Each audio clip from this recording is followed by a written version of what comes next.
Bismillahirrahmanirrahim. Assalamualaikum warahmatullahi wabarakatuh.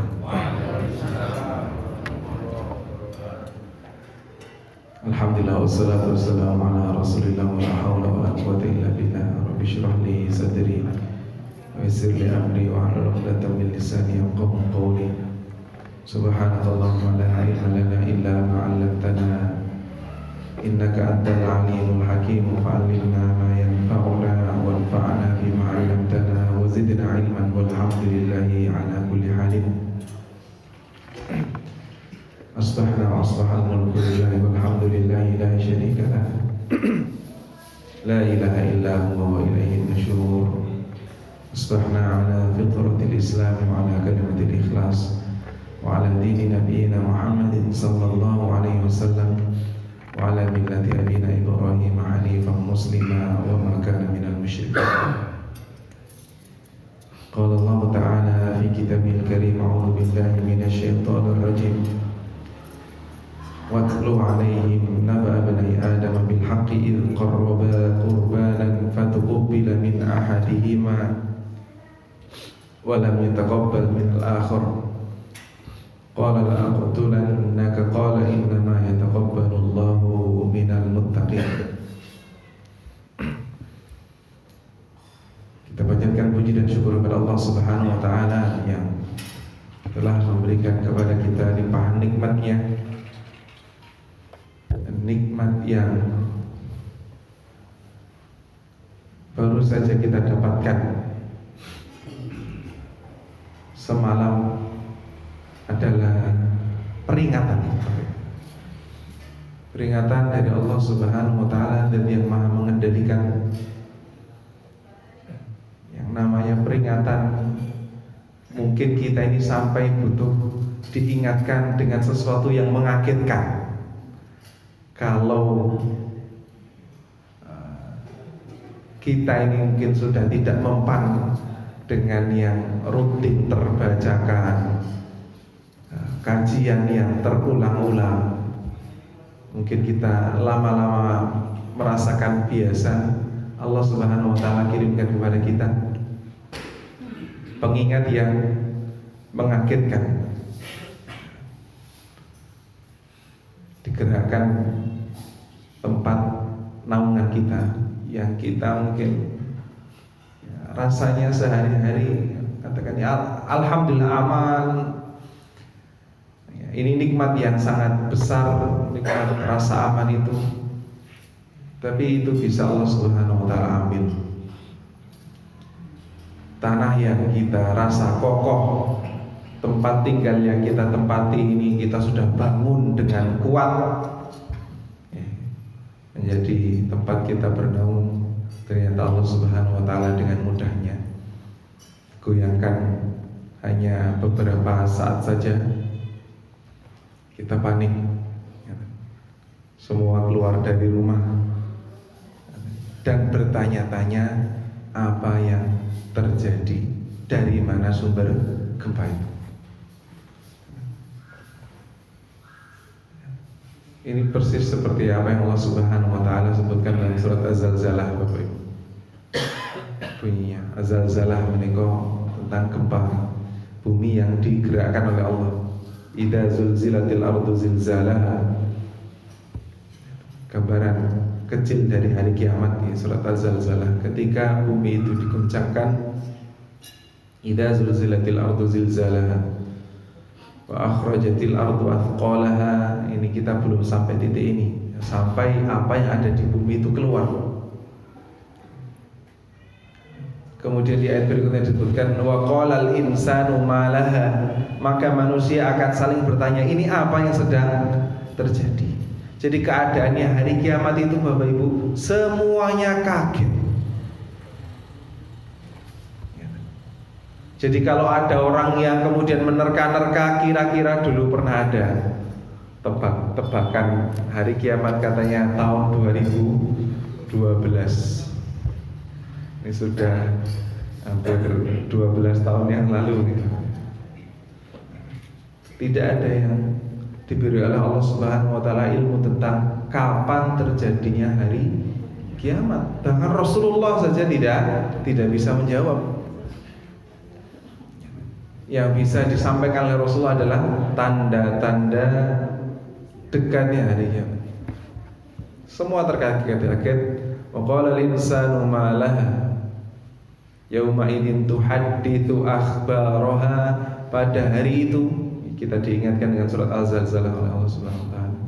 Ini jadi pengingat. Yauma idzin tuhadditsu akhbaraha. Pada hari itu bumi ini akan menceritakan apa yang terjadi di atasnya. Detil. Bumi ini nanti menjadi saksi. Berapa langkah yang sudah kita gerakkan dari rumah kita untuk mendatangi ketaatan masjid, tempat sholat Id. Kita juga melangkah untuk silaturahim. Kita melangkah untuk mencari nafkah. Yauma idzin tuhadditsu akhbaraha bi anna rabbaka awhala. Itu semua diwahyukan oleh Allah Subhanahu wa taala.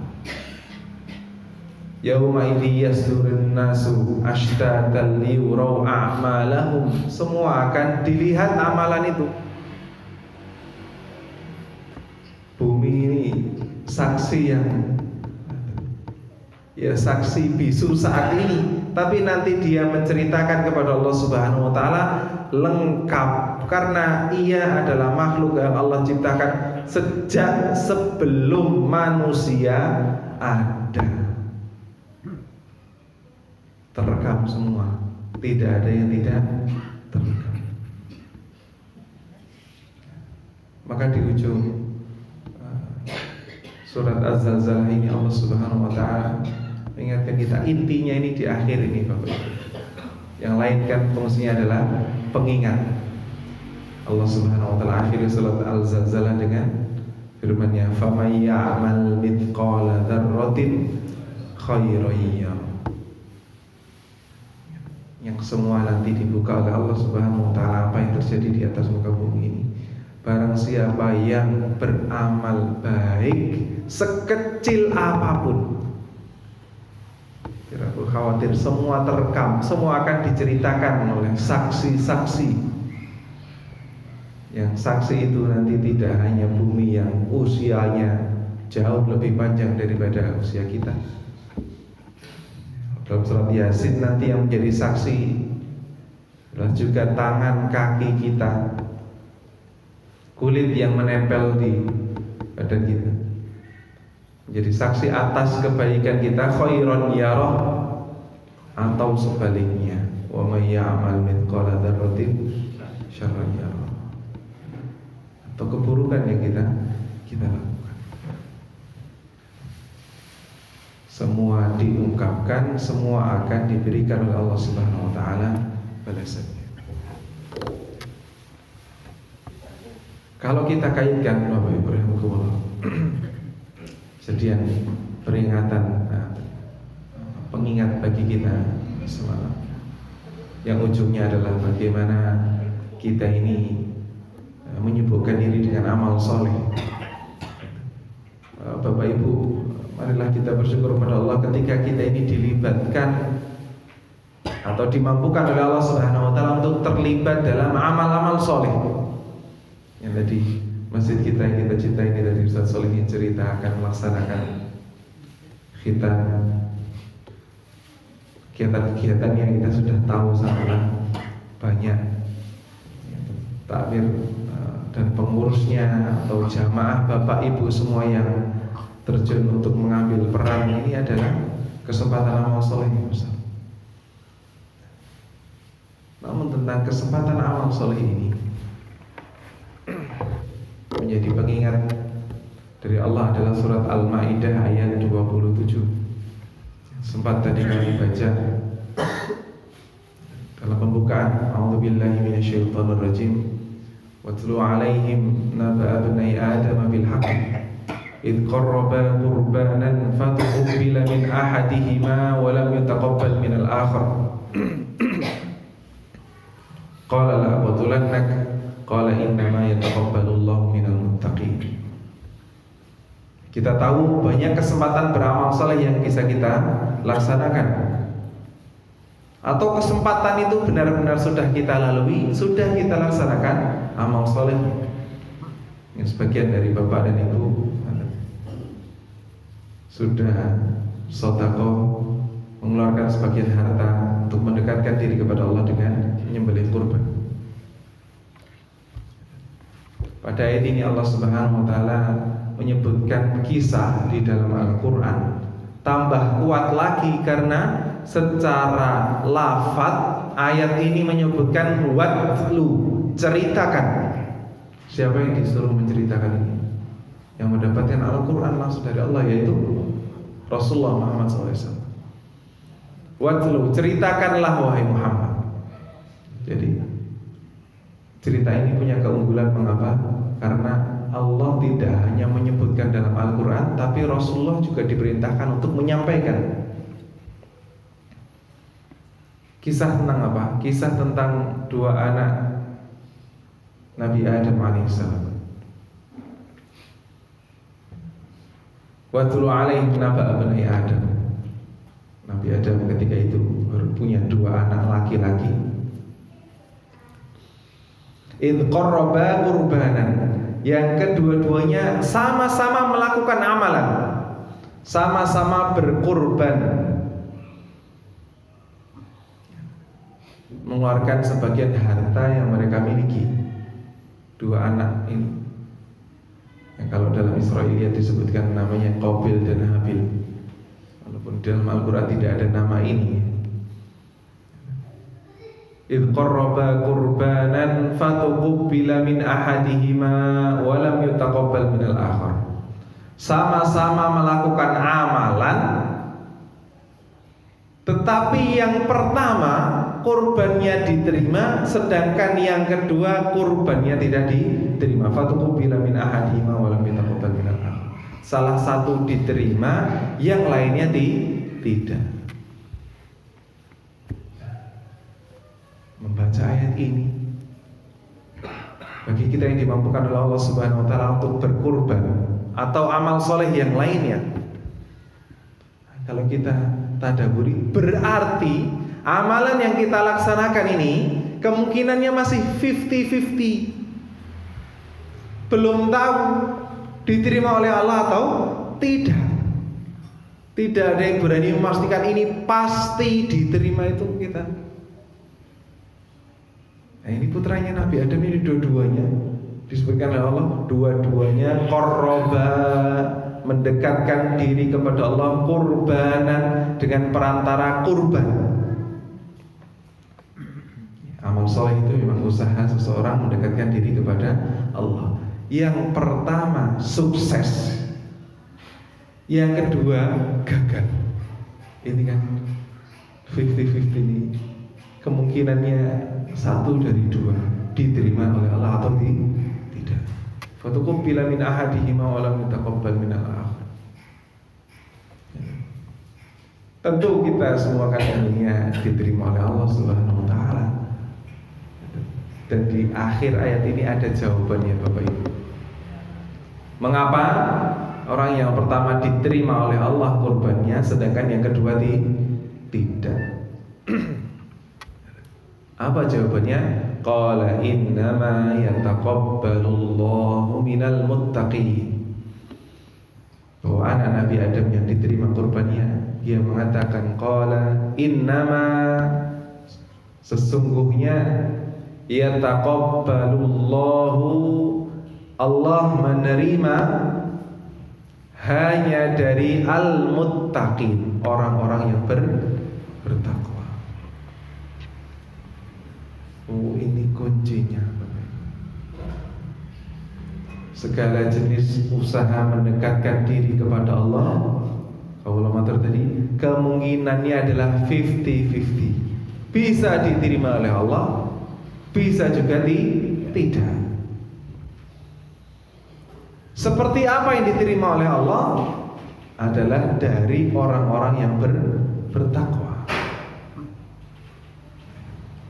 Berarti kalau kurban, amal soleh, sholat, tilawah, puasa, zakat, sedekahnya tidak ada unsur ketakwaan di dalam hatinya, maka lebih dekat kepada potensi tidak diterima amalnya. Sehingga Bapak Ibu, nasihat tentang ketakwaan itu sering terulang-ulang. Mengapa? Karena memang benar-benar kita ini butuh diingatkan untuk takwa lagi, takwa terus, takwa kemudian. Bapak-bapak tentu tidak asing setiap hari Jumat selambat-lambatnya, setiap hari Jumat hadir di majelis khutbah Jumat pasti diingatkan untuk meningkatkan ketakwaan kepada Allah Subhanahu wa taala. Karena ini yang menjadikan amalan kita ini diterima oleh Allah Subhanahu wa taala atau tidak. Nah, kalau ditanya tentang ketakwaan, maka Rasulullah SAW menjawab, at-taqwa hauna. Takwa itu letaknya ada di dalam hati. Bukan sekedar banyaknya jumlah, bukan sekedar besar kecilnya yang kita lakukan. Bahkan mungkin sebenarnya yang sangat bermanfaat untuk kita bisa jadi adalah amalan-amalan yang kecil, yang tadi mithqala dzarratin khairan. Amalan yang sangat kecil tapi itu adalah kebaikan.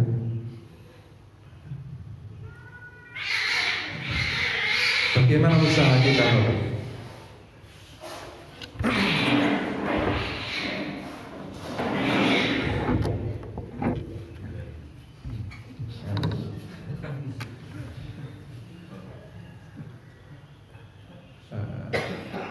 Bagaimana yang kita ini mengharapkan untuk bisa diterima amalannya, berkualitas apa yang kita kerjakan ini? Tentu ada usaha-usaha yang kita lakukan, ada usaha yang bisa kita lakukan. Kalau kita kaitkan dengan hari-hari tasyrik, hari-hari raya Idul Adha ini Bapak Ibu, tidak jauh dari pelajaran keluarga Nabi Ibrahim AS. Yang pertama kami sampaikan, ikhtiar kita untuk mendekatkan diri kita kepada ketakwaan, sehingga amal kita menjadi amalan yang berkualitas, tidak hanya yang baik secara zahir, yang kelihatan jumlahnya, besarannya saja. Yang pertama tentu harus kita mohonkan kepada Allah Subhanahu wa ta'ala. Ini jangan lewatkan setiap selesai melaksanakan amalan, lafazkan kalimat Rabbana taqabbal minna innaka antas samiul alim wa tub alaina innaka antat tawwabur rahim. Insyaallah kita tidak asing dengan bacaan ini. Rabbana taqabbal minna ini kita pelajari dari Nabi Ibrahim. Dalam surat Al-Baqarah Bapak Ibu diceritakan Nabi Ibrahim, wa idh yarfa'u Ibrahimul qawa'ida minal baiti wa Ismail Rabbana taqabbal minna innaka antas samiul alim. Dan ingatlah ketika Nabi Ibrahim yarfa'u mengangkat pondasi Ka'bah. Jadi pada masa Nabi Nuh alaihissalam itu kan ada banjir bandang. Termasuk yang terdampak adalah Ka'bah. Ka'bah sebelumnya Nabi Nuh sudah ada. Terdampaklah Ka'bah sampai rusak parah, tinggal pondasinya saja Bapak, bagian bawahnya saja. Jadi yang atasnya hanyut, tinggal bagian atas, bagian bawah kelihatan bentuknya Ka'bah itu. Ya. 3/4-nya kotak, kemudian ada lengkungan Hijri Ismail. Ada makom Ibrahim, tempat Nabi Ibrahim itu. Ngapain Nabi Ibrahim? Meninggikan Ka'bah. Jadi bangun Ka'bahnya dari tempat itu, makom. Allah Subhanahu wa ta'ala memerintahkan kepada Nabi Ibrahim wa Ismailu, dan anaknya yang bernama Ismail. sudah usia bisa membantu orang tuanya. Dikatakan oleh beberapa ahli sejarah gitu Bapak Ibu, sebagai tambahan saja, Nabi Ibrahim itu usianya 86 ketika menanti keturunan. Usianya 86 belum punya anak. Bukan 86 belum punya cucu, tapi 86 belum punya anak. Berdoa kepada Allah Subhanahu wa taala, akhirnya lahirlah Ismail. Kemudian balagha ma'ahu sa'ya, di kejadian Nabi Ibrahim, Nabi Ismail ini akan disembelih ini, itu kira-kira 14 tahun, dan membantu mendirikan Ka'bah ini setelahnya. Berarti kita anggap aja 14 tahun. Berarti ketika mengangkat atau meninggikan Ka'bah ini, usianya Nabi Ibrahim adalah kurang lebih 100 tahun, kurang lebih. Meninggikan Ka'bah. Wa idh yarfa'u Ibrahimul qawa'ida minal baiti wa Ismail. Saya tanya kepada Bapak Ibu semua, Ka'bah itu di dunia ada berapa? Satu. Tempatnya di mana Bapak Ibu? Tanah suci, tanah yang Allah Subhanahu wa taala muliakan di Makkah. Tempatnya satu di dunia, di tempat yang terbaik, yaitu Makkah, yang melaksanakan Nabi Ibrahim dan Nabi Ismail, orang yang dipilih Allah pada masanya, orang terbaik pada masanya. Untuk manusia terbaik adalah Rasulullah. Tapi pada masa itu Rasulullah Muhammad belum dilahirkan. Berarti orang terbaik ketika itu adalah Nabi Ibrahim dan Nabi Ismail. Ka'bahnya hanya satu, di tempat yang terbaik, manusia yang terbaik. Allah perintahkan hanya untuk beliau. Jadi seluruh dunia yang melaksanakan ini hanya Nabi Ibrahim. Kira-kira amalannya diterima oleh Allah atau tidak? Diterima. Ya kita katakan diterima.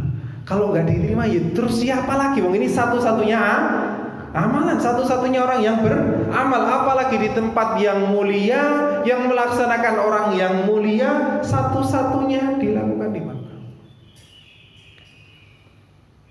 Ya, sudah sebegitu keren kualitas keistimewaan amalan itu. Nabi Ibrahim masih menyebutkan Rabbana taqabbal minna, ya Allah terimalah amal kami. Padahal itu satu-satunya amal. Nabi Ibrahim bukan kemudian pede dengan kesombongannya, nih kalau saya nggak diterima amalannya, ya siapa lagi yang diterima? Ini satu-satunya amalan ketika itu. Lalu bagaimana dengan kita? Apalagi kita Bapak Ibu, yang sholat subuh berjamaah ini, hanya kita atau banyak orang Bapak Ibu? Banyak. Yang sejak kemarin 10 Dzulhijjah, mau yang Rabu atau Kamis sampai hari ini atau besok Ahad, yang nyembelih kurban itu hanya kita atau banyak?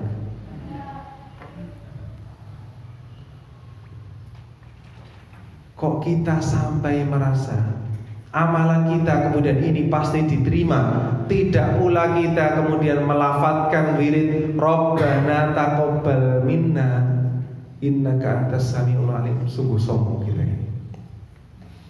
Wong Nabi Ibrahim dengan amal yang sangat istimewa seperti itu saja masih berdoa Rabbana taqabbal minna. Kita diajari demikian. Apalagi kita yang amalan kita ini tidak istimewa-istimewa amat. Banyak yang beramal sama dengan kita atau bahkan lebih banyak, lebih sempurna dari kita. Tentu kita tidak risau dengan pengawasan Allah Subhanahu wa taala yang meliputi segala sesuatu. Kedisiplinan para malaikat yang mencatat amalan. Tapi jangan kita merasa cukup, tidak butuh dengan bacaan doa Rabbana taqabbal minna innaka antas samiul alim. Jadi kalau ada kumpul pembubaran panitia itu, ya kita baca ya Rabbana taqabbal. Semoga Allah Subhanahu wa taala menerima semua apa yang kita kerjakan. Demikian. Termasuk sempurnakan juga wa tub alaina innaka antat tawwabur rahim. Ya Allah, anugerahkan kepada kami taubat atas ketidaksempurnaan amal kami, kekurangan amalan-amalan kita kerjakan. Ini Bapak Ibu yang bisa merobohkan keangkuhan kita atas amal kita. Ya Allah, nyoba ampun, ini amalan ya berusaha kami kerjakan sesempurna mungkin, tapi pasti tidak sempurna. Maka kita bertobat kepada Allah, wa tub alaina innaka antat tawwabur rahim. Atas ketidaksempurnaan amal ini ya Allah, kami mohon ampunan. Ini yang pertama Bapak Ibu. Kita ambil pelajaran besar bahwa amalan itu masih kemungkinan diterima oleh Allah atau tidak diterima. Surat Al-Maidah ayat 27. Ikhtiar kita yang pertama adalah berdoa kepada Allah Subhanahu wa taala, Rabbana taqabbal minna innaka antas samiul alim wa tub alaina innaka antat tawwabur rahim. Kemudian yang kedua Bapak Ibu, yang bisa kita ikhtiarkan untuk diterima amal kita kaitannya dengan meningkatkan ketakwaan adalah nilai pasrah.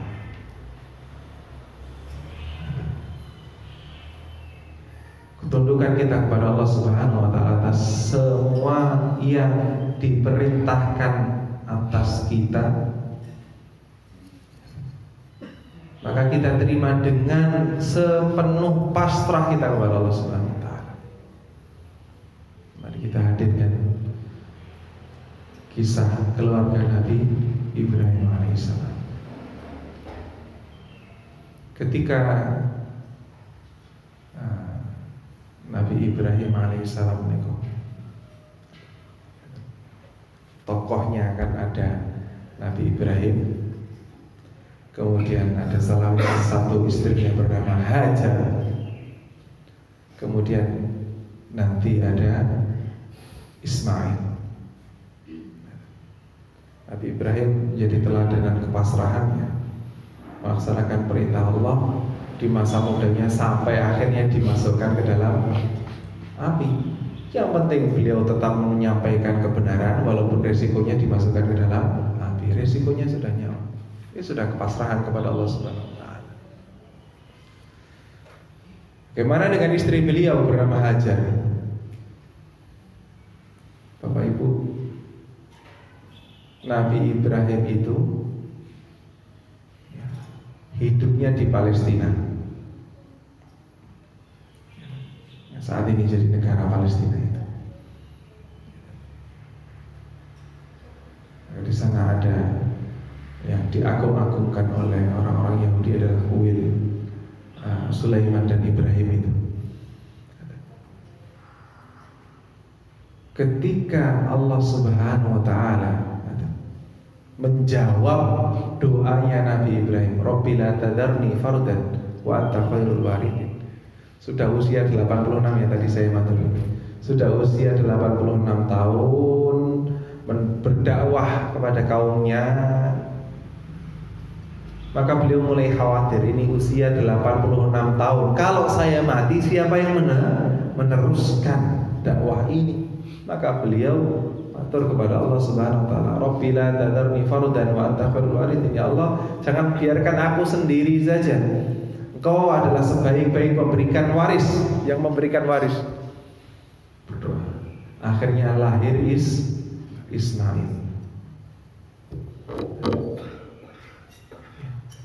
Masih usia persusuan Bapak Ibu. anak yang ditunggu-tunggu kelahirannya ini untuk meneruskan risalah.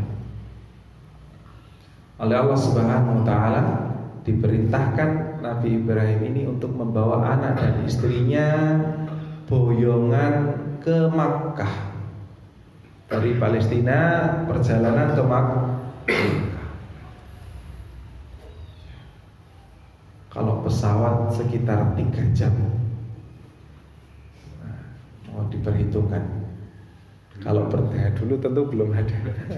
belum ada pesawat. Kalau sudah ada pesawat, Nabi Ismail bayarnya infak, cuma 10% dari kursi karena masih di pangku, karena masih usia persusuan. Bapak Ibu, anak ditunggu puluhan tahun, sudah lahir, diperintahkan oleh Allah, Ibrahim, tinggalkanlah anak dan istrimu di Makkah yang nggak ada apa-apanya, tidak ada rumput, tidak ada air, tidak ada rumput yang tumbuh alami, itu tidak ada. Apalagi orang menanam, semakin nggak ada. Yang tukul alami saja tidak ada. Biwadin ghairi dzi zar'in. Sudah sampai Makkah, kira-kira berat atau tidak Ibu, Bapak Ibu? Ninggalkan istri dan anak yang masih usia persusuan di tempat yang nggak ada apa-apanya. Tapi ini perintah dari Allah. Itu berat bagi Nabi Ibrahim. Saking beratnya sampai tidak mampu berkata-kata Nabi Ibrahim itu. Sudah ontanya balik kanan, sudah ngedrop anak dan istrinya itu. Ontanya balik kanan dan berjalan. Nah, istrinya kaget ini, loh, kok ditinggal? Sambil mengejar suaminya ini, istrinya mengejar sambil berteriak kepada suaminya, "Wahai Ibrahim, apakah engkau akan tinggalkan aku di sini, di tempat yang gersang ini?" Sama masih Nabi Ibrahim tidak bisa berkata-kata, nggak bisa jawab apa-apa. Ya, karena memang harus ditinggalkan, tapi berat untuk mengatakan iya. Melangkah terus ini Nabi Ibrahim. Dikuatkan lagi pertanyaan itu oleh istrinya, "Wahai Ibrahim, apakah engkau akan meninggalkan aku, istrimu, dan anakmu yang masih kecil ini di tempat ini?" Semakin sedih, semakin gak kuat untuk menjawab. Yang disebutkan adalah istri dan anak yang masih kecil. Berjalan lagi. Ketiga kalinya istrinya ganti pertanyaan. Ya. Seorang Hajar, mukminah, muttaqin, orang beriman yang termasuk orang-orang yang bertakwa. Pertanyaannya diubah, "Wahai Ibrahim, Allahu amaraka bihadza. Apakah yang memerintahkanmu ini adalah Allah?" Jadi posisinya pertanyaannya bukan lagi nuntut diperhatikan sebagai istri dan yang membawa anak. Tapi pertanyaannya adalah bertanya sebabnya, apakah Allah yang memerintahkanmu ini? Masih kelu lisannya Nabi Ibrahim untuk menjawab, tapi ini bisa beliau jawab dengan angkuhan. Sudah ngangguk saja Nabi Ibrahim. Masih gak bisa keluar kata-katanya. Khawatir juga Nabi Ibrahim, tumpah kesedihannya. Mengangguklah Nabi Ibrahim. Kemudian keluar perkataan keimanan dari lisan Hajar, "Idzan lan yudayyi'ana." Baik, kalau ini adalah perintah dari Allah, maka sekali-kali tidak mungkin, sekalipun tidak mungkin Allah akan menelantarkan hambanya yang melaksanakan ketaatan kepadanya. Puncak keimanan, puncak ketawakalan. Kalau yang sedang kita kerjakan ini adalah amal soleh, perintah dari Allah, maka tidak perlu ada kekhawatiran engkau piye nek ngene, engkau piye nek ngene. Karena pasti Allah Subhanahu wa taala akan mencukupi kebutuhan hambanya yang berusaha melaksanakan amal soleh. Kurang lebih demikian ringkasnya. Dari lisan Hajar, seorang wanita mukminah, beriman kepada Allah Subhanahu wa taala dengan sepenuh kepasrahan. Idzan lan yudayyi'ana, pasti Allah tidak akan menelantarkan kami di sini. Dan benar, Allah tidak akan melantarkan.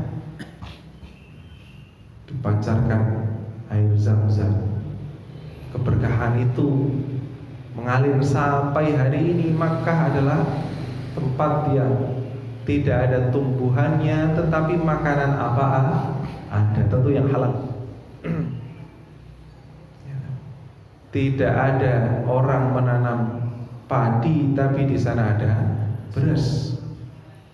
Tidak ada satu helai pun daun pisang tapi di sana ada pohon pisang, buah pisang.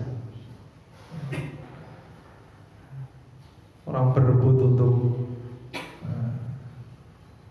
mengirimkan makanan, mengirimkan keberkahan. Ya, tidak kulli fajin amin, dari seluruh penjuru. Tentu pelajaran besar. Apa yang terucap dari lisan Hajar mukminah ini, Bapak Ibu, kita bisa ambil pelajaran ini, Bapak Ibu, dimanapun dan kapanpun. Ya, dari sewaktu-waktu Allah Subhanahu wa taala bisa goncangkan bumi, bisa cabut nyawa kita dalam keadaan apapun. Kita pastikan kita sedang beramal soleh dan tidak perlu khawatir kita ini selama kita masih beramal soleh. Allah tidak akan menelantarkan kita. Bapak Ibu, pertama mungkin yang saya maturkan kepada Bapak Ibu takmir Masjid Izzatul Islam, atau Bapak Ibu yang berperan mengambil peran di masjid, Bapak Ibu semua tinggal mengambil peran fardu kifayah memakmurkan masjid, mengisinya dengan kegiatan-kegiatan. Mungkin kita mendapatkan lelah yang lebih lelah daripada orang-orang yang hanya sekedar datang untuk sholat ke masjid, hanya sekedar datang kepada pengajian yang kita mengusahakan kehadiran ustadznya, mungkin konsumsinya, kenyamanan jamaahnya.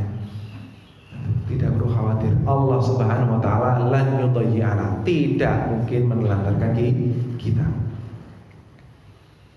Berikutnya, bagi kita yang sedang berjuang mendidik putra maupun wayah, mencukupi kebutuhan nafkah putra maupun wayah, itu adalah ketaatan kepada Allah. Mencukupi nafkah adalah ibadah, maka tidak perlu ada kekhawatiran. Allah tidak akan menelantarkan hambanya yang taat kepadanya, seperti Hajar yang tidak pernah Allah Subhanahu wa taala telantarkan betapapun ia tinggal di Makkah yang saat itu tempat yang sangat gersang. Demikian sedikit yang bisa kami sampaikan, Bapak dan Ibu yang dirahmati Allah. Mudah-mudahan peringatan dari Allah Subhanahu wa taala semalam tentang kuasanya dan kehendaknya yang sewaktu-waktu Allah Subhanahu wa taala perjalankan menjadi peringatan dan bisa kita ambil peringatan. Oh ya, kita butuhkan adalah beramal solih. Tapi amal solih itu masih ada dua kemungkinan, yang diterima atau tidak. Maka ikhtiar kita setidaknya yang sempat kami sampaikan pada kesempatan pagi ini adalah dua. Yang pertama, kita mohon kepada Allah Subhanahu wa taala dengan membaca doa, Rabbana taqabbal minna innaka antas samiul alim wa tub 'alaina innaka antat tawwabur rahim. Yang kedua, bersihkan hati kita, jangan kotori hati kita. Bagi kita yang sedang beramal, yakinlah dalam keadaan beramal itu tidak mungkin Allah Subhanahu wa taala telantarkan kita. Jauhkan diri kita, hati kita dari bisikan-bisikan setan yang bisa merusak amalan. Semoga apa yang kami sampaikan ini bisa menjadi ilmu yang bermanfaat. Saya mohon maaf atas segala kesalahan dan kekurangan. Aku lupa tasma'una astaghfirullah li wa lakum. Mari kita tutup majelis kita dengan baca hamdalah dan kabar majelis. Alhamdulillahirabbil alamin. Subhanakallahumma wa bihamdika asyhadu an la ilaha illa anta astaghfiruka wa atubu ilaik. Assalamualaikum warahmatullahi wabarakatuh.